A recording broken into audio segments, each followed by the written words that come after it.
Good morning, students. In the previous class, we have discussed about software development life cycle, its importance, and the first phase of the software development life cycle. Today, in this video, we'll discuss about rest of the phases from phase 2 to phase 6.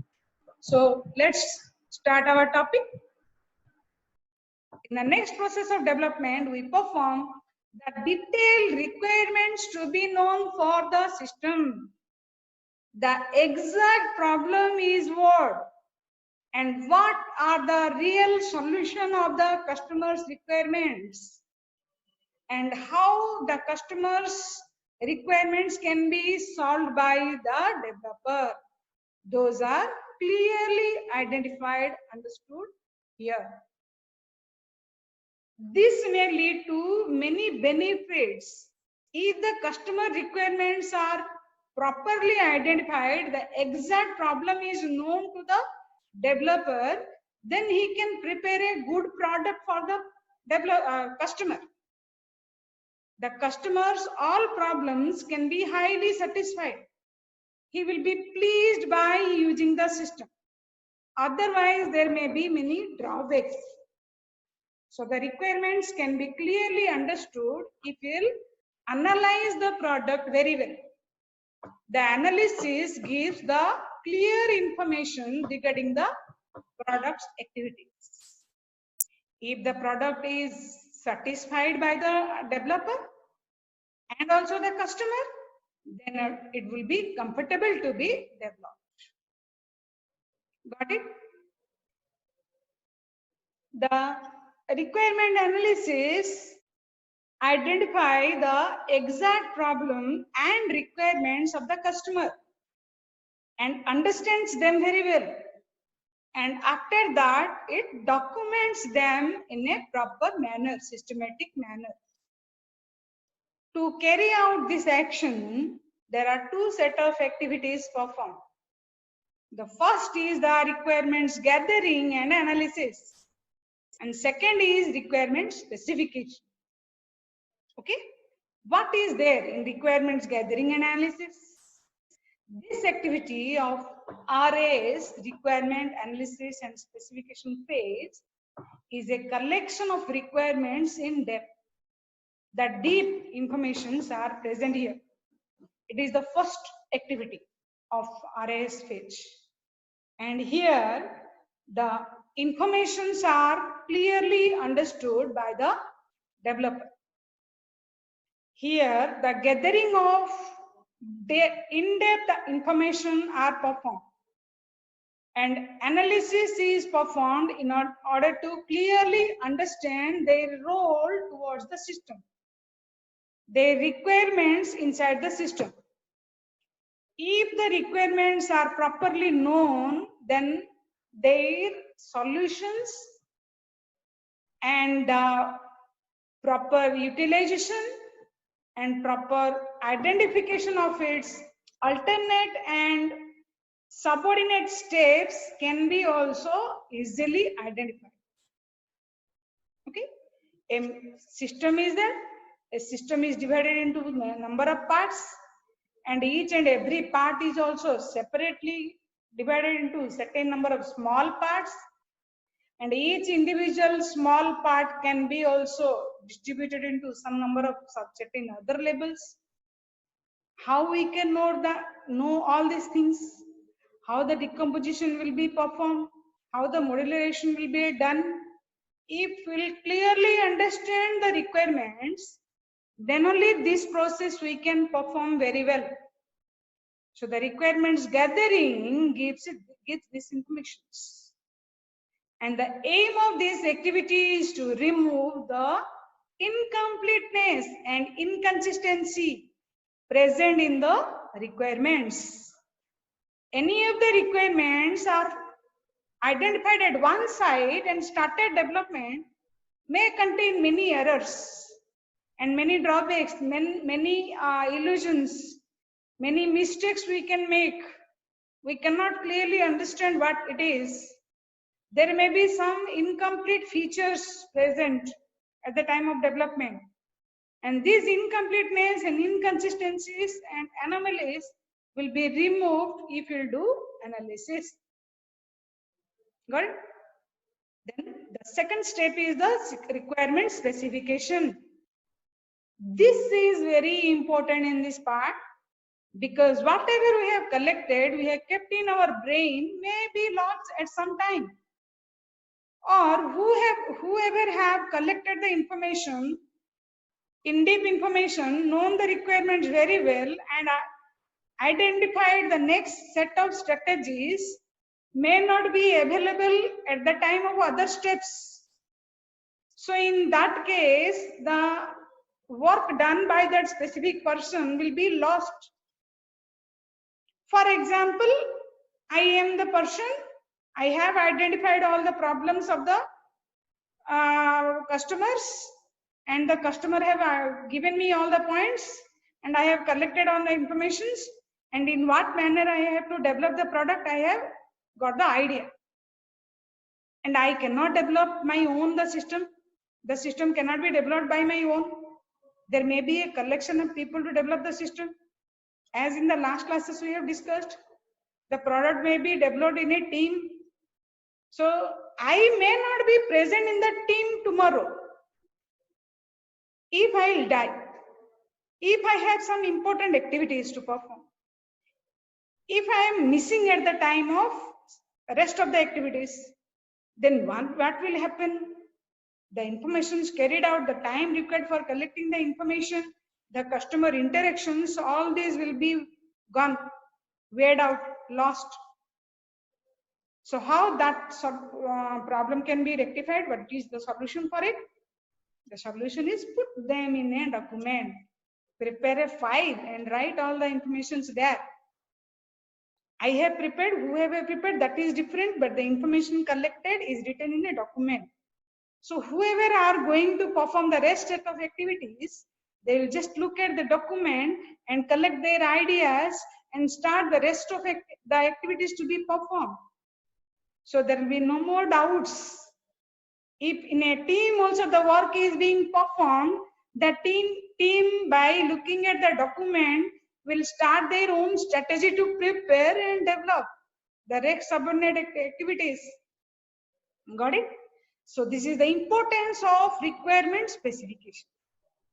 In requirement specification, it collects the informations at the gathered information gathering stage, analyze them and records them in a document.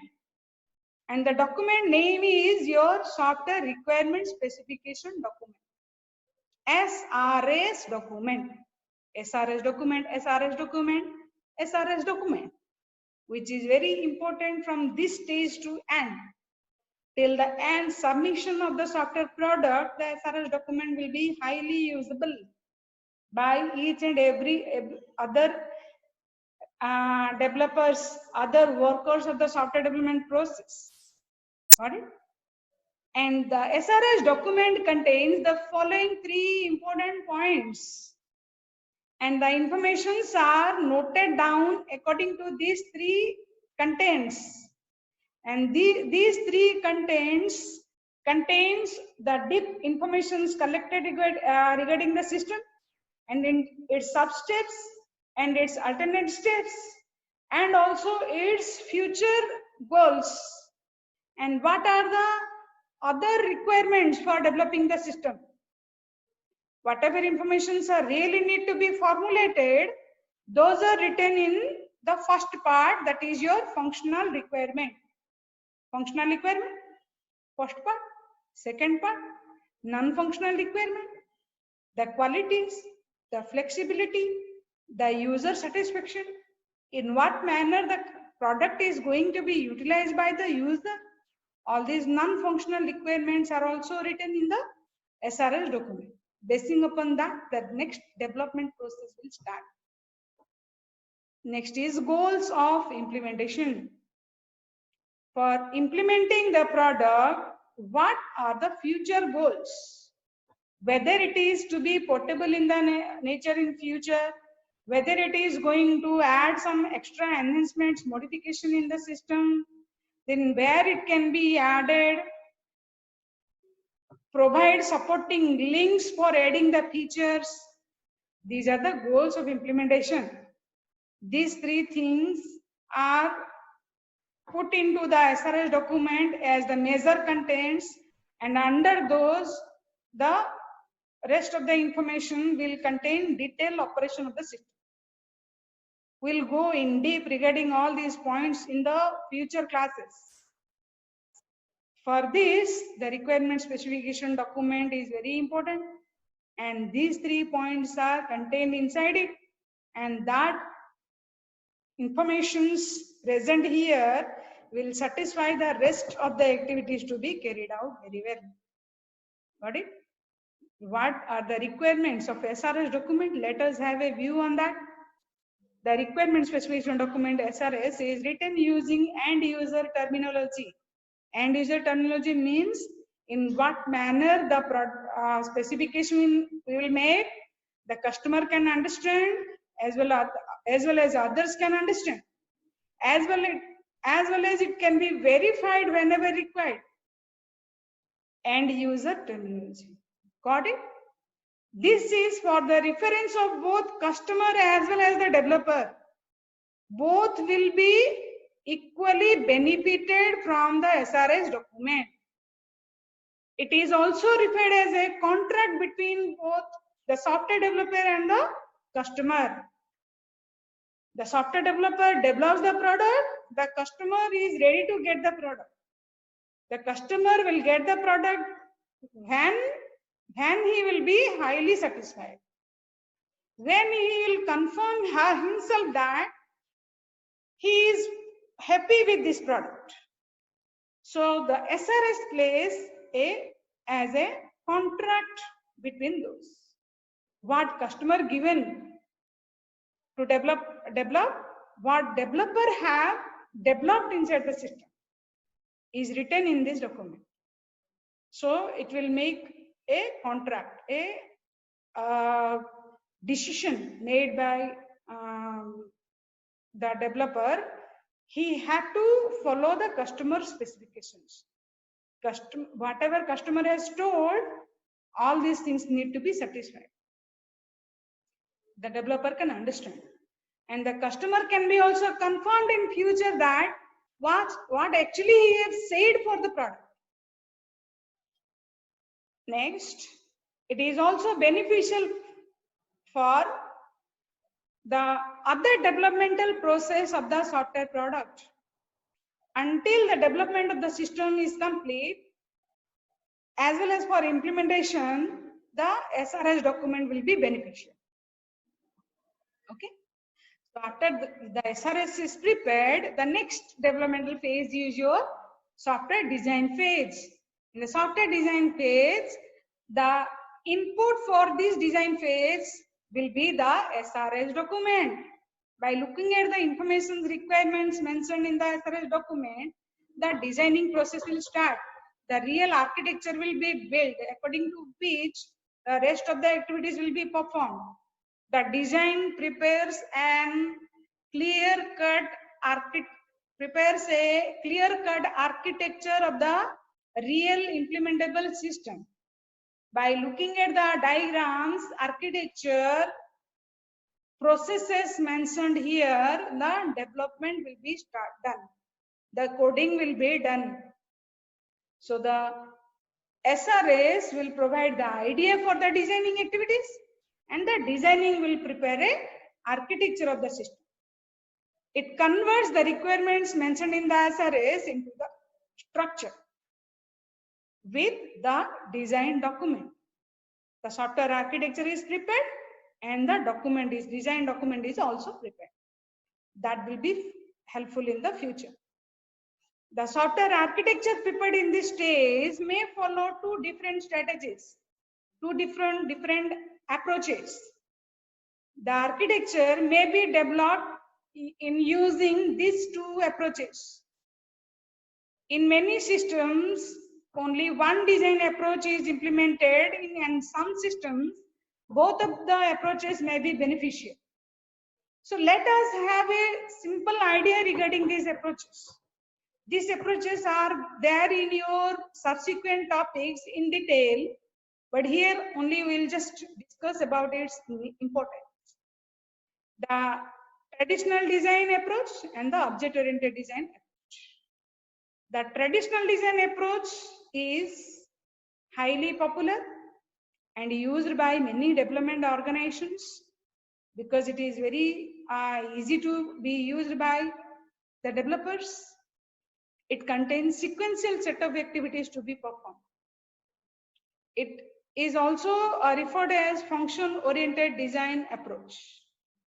The function-oriented design approach will contain different functions of the system. The functions will be further divided into sub-functions, and the sub-functions can be also layered into sub-functions. And all those actions together will help the product's information flow inside the system. And by looking at the information flow and the process activities, the coding can be done after that. Got it? It uses a data flow oriented technique of design. Data flow oriented technique being helpful here in the traditional design approach. It is again divided into two parts, that is structured analysis and structured design. To prepare the structure, structured analysis is required as well as structured design is required. Structured analysis will analyze the informations present, and structured design will formulate the informations identified at the analysis part. Got it? The requirement specification is carried out to examine the detailed structure of the problem. Here, the detailed structure of the problem is identified. Then, data flow diagrams are used for representing the analyzed information. Data flow diagrams, DFDs, are used here. Then, structured design that will convert the analyzed informations of the structured analysis part into a software design. That transformation is performed using architectural design and the detailed design. Two set of activities are carried out again in this part. Architectural design, then detailed design. Architectural design that will provide the outer view of the system, and detailed design, each and every part will be in detail described. Got it? Then the object-oriented design approach. The object-oriented design approach is highly usable in case of your system with objects. This is a recent trend that helps the user to apply the new features, new qualities, new solution techniques to be implemented inside the system. It is a relatively new approach in which the objects that are to be replicated inside the problem domain and the solution domain are identified. And the relationships that exist among these objects are also identified. Now, the object structure is then refined more to obtain the detailed design. Whatever informations are present in the object structure are converted to the detailed design. Then the OOD provides lower development time also, and effort, and better maintainability of the product. It is also its additional feature. The main intention of developing a software product is it should contain lower development time, lower development effort, and lower budget, and good maintainability features.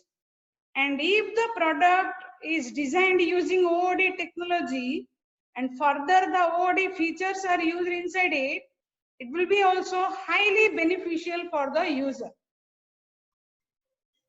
Got it? Next phase of software development is, the fourth phase is your software coding. Software coding is what? The real job of the software development is done here. The software coding uses the usable programming languages, or according to the benefit of the software developer, according to the known ideas to the software developer, according to the organization's features, the coding standards are chosen, the programming language are chosen, and those are implemented in the development. Whatever informations are collected at the design stage is formulated into the coding in this part. It takes the design documents as the inputs and translate them into the source code using certain programming language.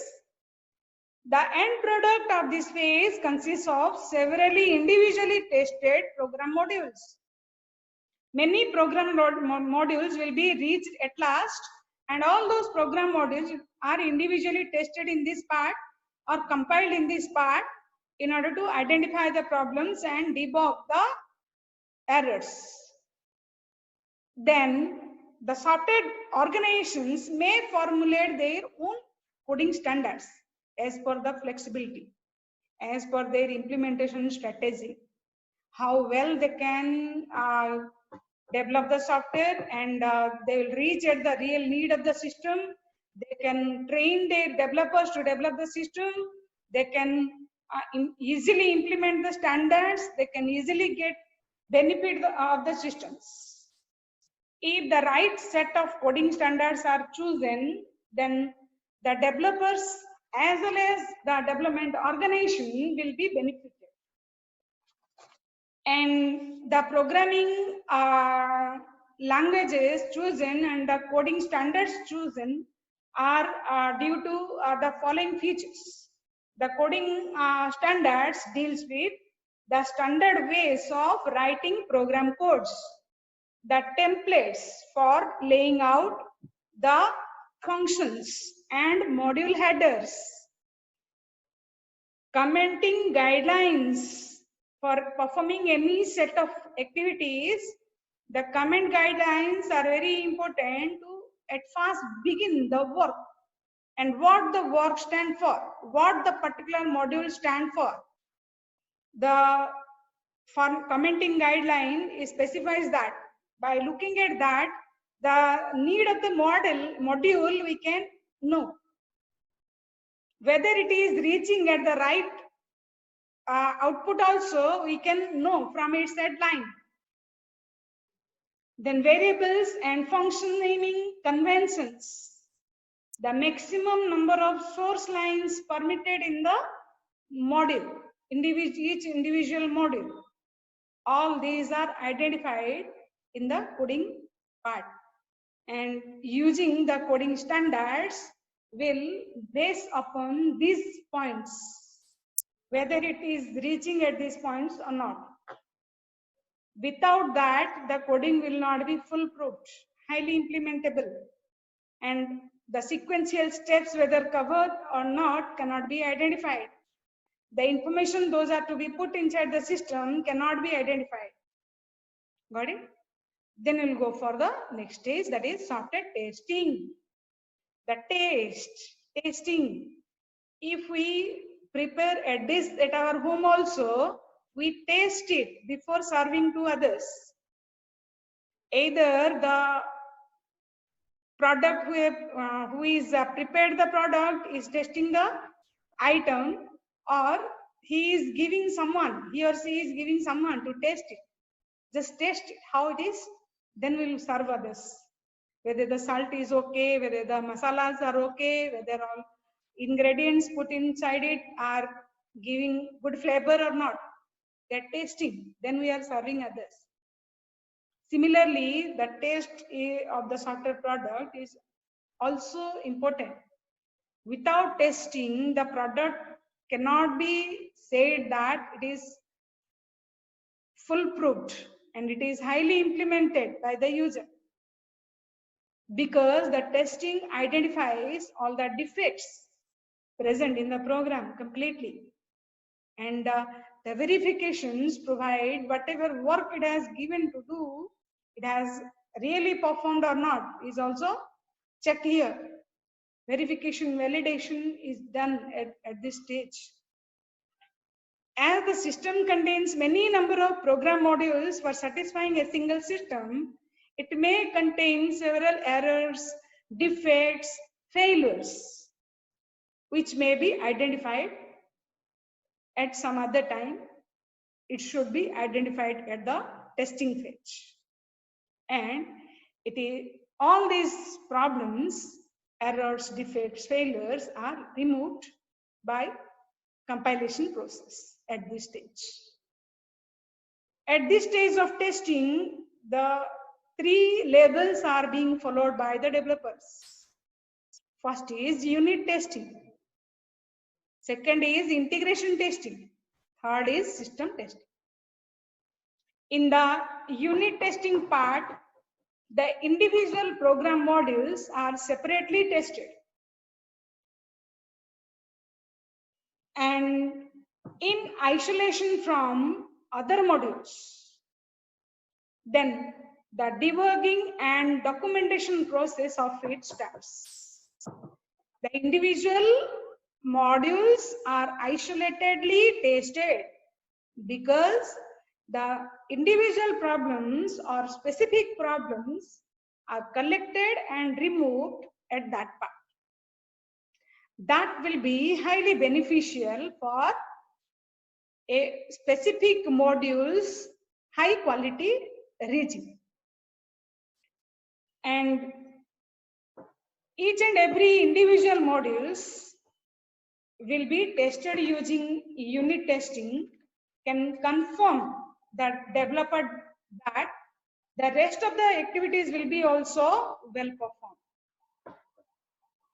If the rest of the activities are well performed, then only the testing will be okay, all the problems will be identified properly, and the final submission of the product can be available. Next is the integration testing. Integration testing part integrates different program modules after they became unit tested. All the individual modules are combined together, integrated together and tested. Individually they have tested. Again, they should be tested in group that they are going to provide the right result to the user. To do that, integration testing is performed. Here, different program modules are integrated and tested in a planned manner. And the manner in which the testing take place can be also categorized into number of parts, like your big bang testing. Big bang testing. Second, top-down approach. Third, bottom-up approach. Fourth, mixed approach. Using these four types of integration testing approaches, the integration can be performed and their individual solutions identified can be also with no defects, with no failures occurs in a group are identified. Got it? Next, system testing. It is a very important type of testing, system testing, because it is the final testing. The final testing, it provides the developer, the system is confirmed about its accurate working as per the informations laid out in the SRS document. Whatever information written in the SRS document are really solved here, are really reached at its destination, are really solved here, are identified in this part. Got it? For performing the system testing activity, there are also three stages: alpha testing, beta testing, and acceptance testing. Alpha testing. Alpha testing specifies the testing is performed by the development team. Whoever are developing the product, they'll sit together and find out that it is finally a foolproof system tested by alpha testing stage. Next is beta testing. It is performed by a friendly set of customers of the organization. The customer is going to get benefited or not. It will be tested by other friendly set of customers. They'll come, use and give their suggestions regarding the system, how much it is going to be beneficial for the user. Beta testing. Then acceptance testing. It is the system testing which is performed by the customer himself. The customer himself tests the system here. And the product delivery to determine whether to accept the delivered product or reject the product. The customer will test it and identify that whether there is some identified that there are some problems, errors, and he is not happy with this and satisfied with this, then he may reject the system also here. Acceptance testing part. With this, the testing result give the idea that the customer is not happy, so there are some more enhancements, more modifications are required to be added inside it. Got it? And next is your maintenance part. Maintenance is high. It is also as well as important. Without the maintenance part, a product cannot be delivered to the customer. If maintenance is to be performed, it is also requires more effort where the real work of the developer performed. In order to provide right set of maintenance measures, the developer have to test, verify and identify the bit by bit information present inside it and remove all those errors and allow future enhancements, future developments for the product. In future, if any problem the developer faces, the customer faces, all those can be patched here, solved here. Further upgradations will be supported by the system so that the maintenance measures allowing to add those upgradation available in future. Got it? It is the last phase of the software development activity. Here the delivered product is directly submitted to the product customer. The customer is using it directly, and how the customer will take it happily. If it is ready to use, and in testing it is okay, acceptance test also it is okay. At the maintenance part also the points mentioned here, the customer watched at it and listened about it and he is satisfied, then he will take it happily. In this stage, the developer has to perform some important services to make the software operational according to the user requirements. What the actually requirement of the user, according to that, the software will be operational, the software will be usable, is made here, is ready to serve here. It focuses on fixing errors, recovering from failures. What type of failures? Like hardware failures, incompatibility of hardware with the software. When the product is portable and used at the customer side, the hardware is associated with the customer system and the software associated with the customer system is also applicable to the newly developed system or not, is checked and rectified in the maintenance part, without which the customer may be dissatisfied fully to use the system. because it is not sure that the configuration of all the systems will be same. If the configuration also differs, the software should also accommodate it, make himself compatible to be used in any other system. And all these things are added in the maintenance part. It also allows future enhancements, modifications in the future inside the system. If any future new requirements are coming for the system, then it will be added inside it. It will be modified if any problem identified which is in the future, which is not at present not the problem is identified, but in future the problem is identified. Then all these things can be removed, suppressed and modified and make the user use the system in a confident manner. And the major importance of maintenance is that it gives the customer enough mental strength that if any problem occurs in the future, then the developer is there in hand with him to solve his problem at his doorstep. With that confidence, the product is taken by the customer.